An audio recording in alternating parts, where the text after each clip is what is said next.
Welcome to the Beauty Business Playbook, the podcast for beauty, wellness, and aesthetic professionals who are ready to elevate their mindset, refine their systems, and step confidently into their CEO era.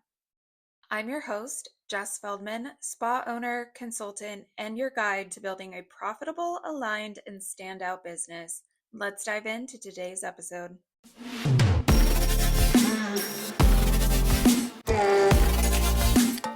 Whether you own a medical spa, a wellness facility, hair, brows, lashes, tanning, literally whatever you do in the aesthetics, beauty, wellness industry, this is going to be an episode that's going to benefit you. Today, we're talking about 10 different things that you can do right now to change the game. These are things that you can implement immediately into your practice or salon to set you apart from your local competitors. These things don't require a huge budget. They just require intention and leadership.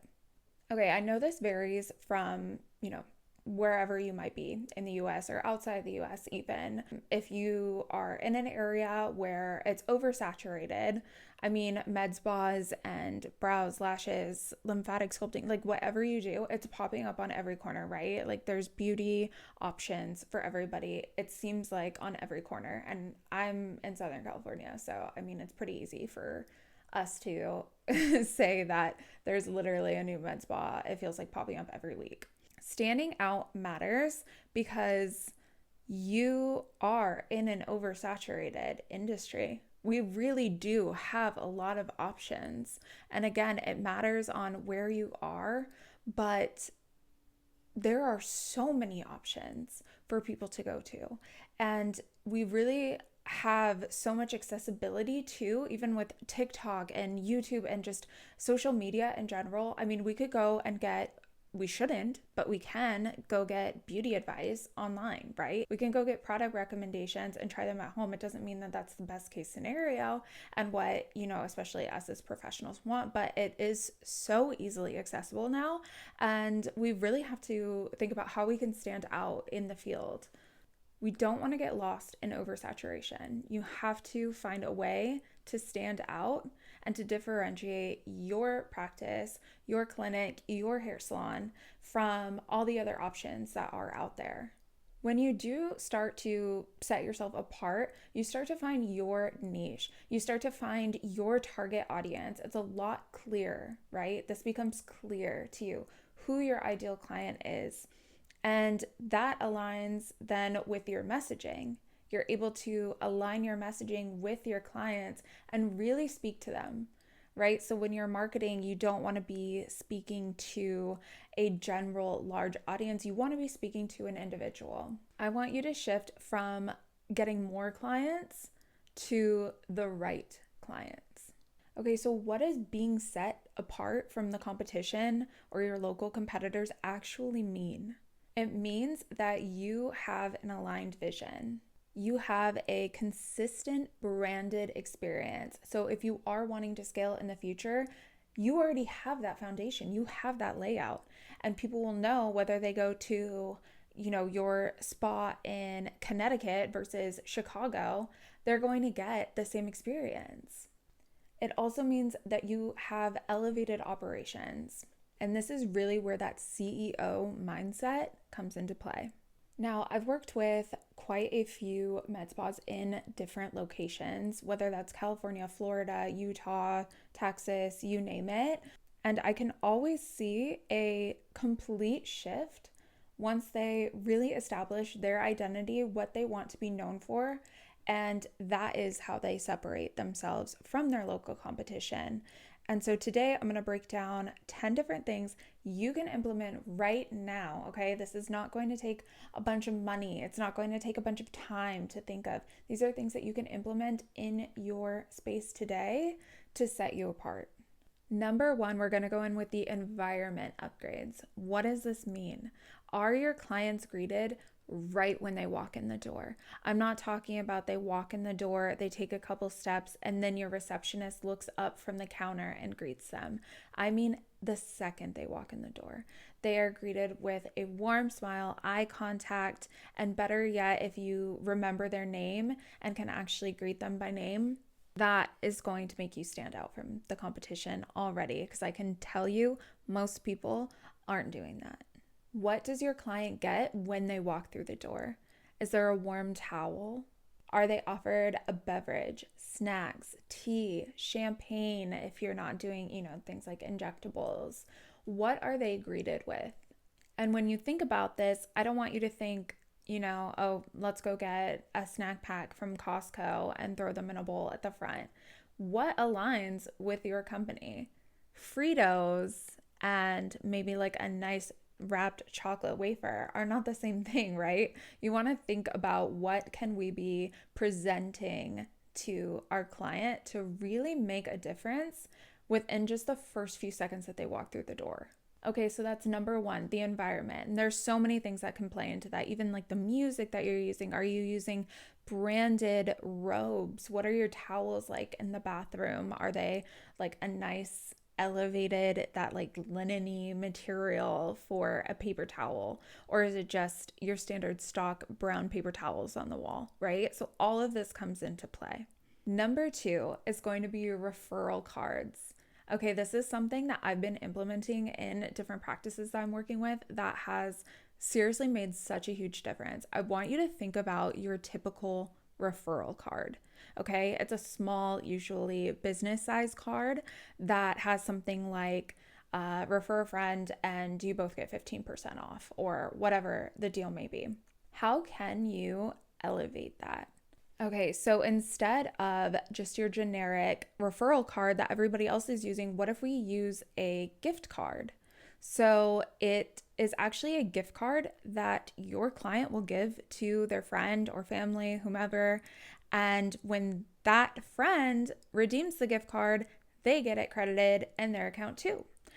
And I like to even elevate this more by putting it in like a little branded envelope. And there's so many ways that you can decrease the cost of that. I know it sounds costly, like, oh, I have to print new materials, I have to print branded envelopes. You don't have to do all that. There's actually like a few tips and tricks, and I can go into that kind of in a different episode, or if you want to DM me, I'm happy to share.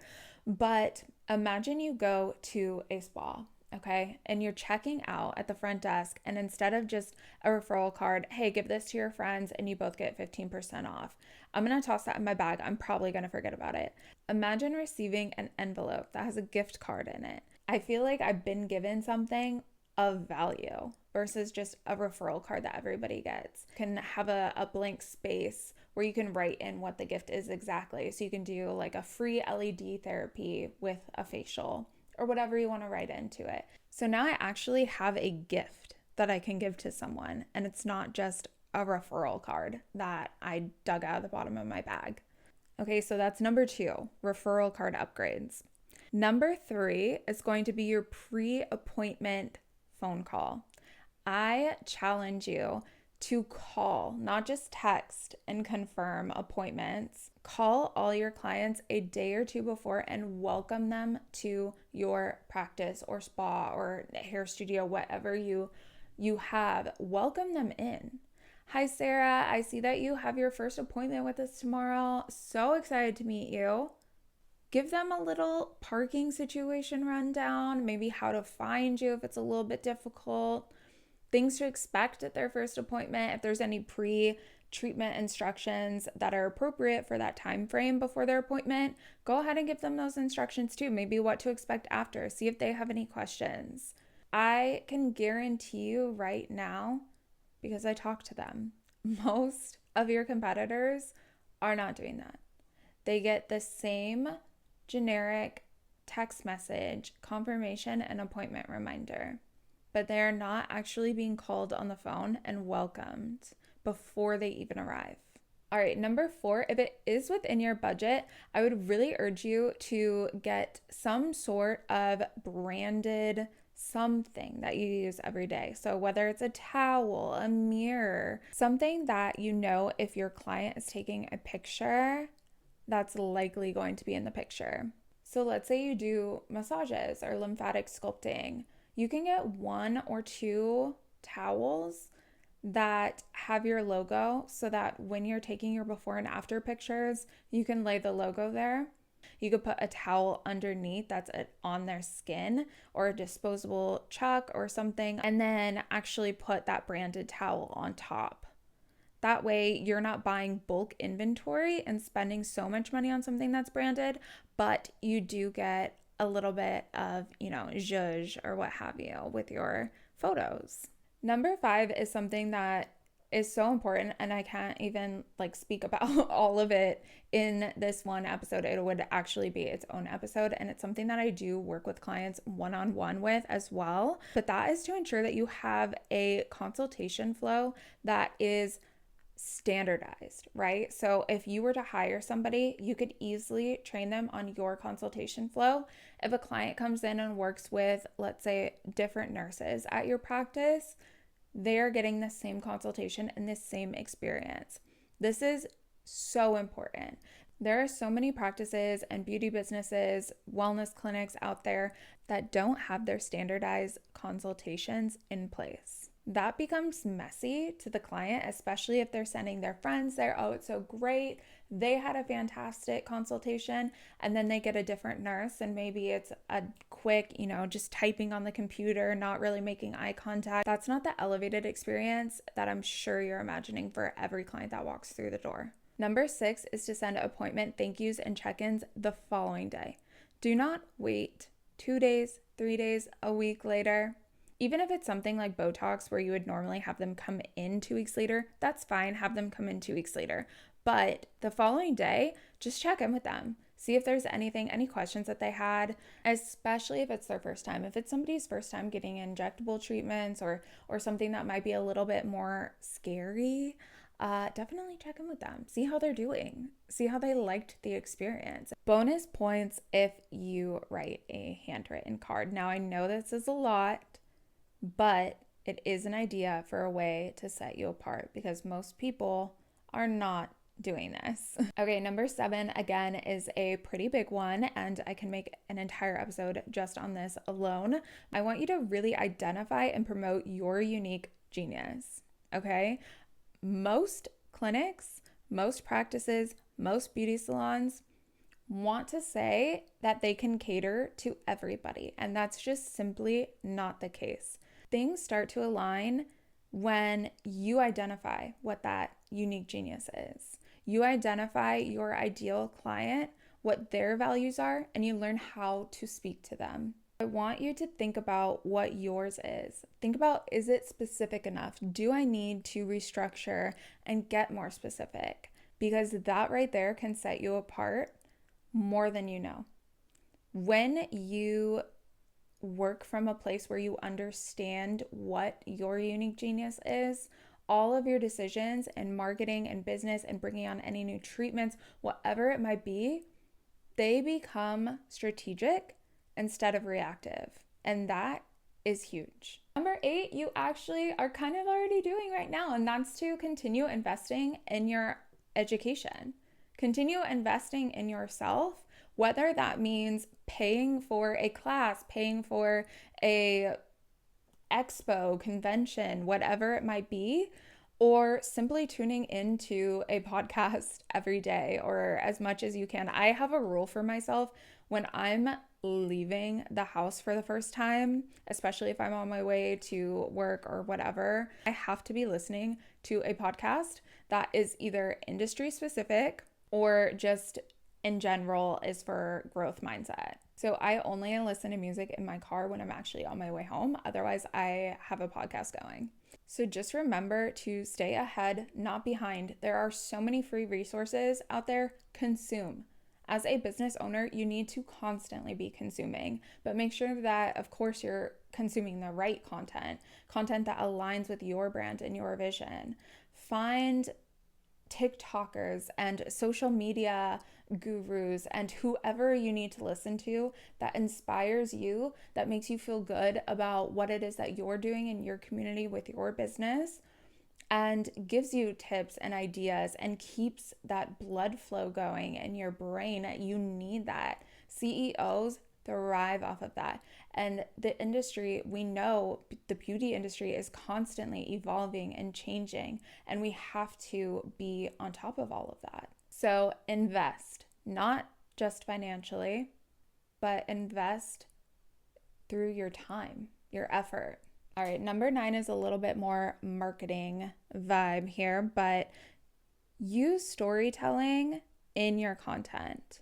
That is something that is blowing up right now. Okay. So, with your before and afters, tell a story. Who's that person? Why did they come in? Of course, stay mindful of HIPAA and what your client wants to share, but tell a story. If you can get a client to share a testimonial on camera, even better. Have them share a little bit about their journey, like where they came from, where they started, and how you really helped them and transformed their confidence. And finally, number 10, again, back to marketing strategy, you need to show your face. We are in a day and age where TikTok and influencers and doom scrolling is here. And I think it's here to stay, at least for a while. So you need to get comfortable because at the end of the day, you are your brand and you need to be able to connect before people come in, especially in an oversaturated market where there is convenience. You have to make a connection with somebody now before they even come in. So show your face, get comfortable, and let people feel comfortable with choosing you. Give everybody that looks at your social media a reason to trust you, not just your business, but you. Okay, so mini homework for today. I want you to choose at least 1 to 3 strategies that we talked about today that you can implement right now. And if you need a little help making that decision, you can actually list these out. And all of this will also be in the show notes for you too. Rank them by the impact that you think they will have on your business and how feasible they are. And then you can kind of choose from there and go down the list. And maybe once a week or once a month, you choose to implement a couple of them. But I encourage you to pick, again, at least 1 to 3 of these this week and make the change and just see. Small changes can lead to big shifts. You can make a simple choice today that actually leads to something you hadn't even thought of was possible. So continue trying and striving to improve. You got this. We're all in it together. And hopefully I will see you on the next episode.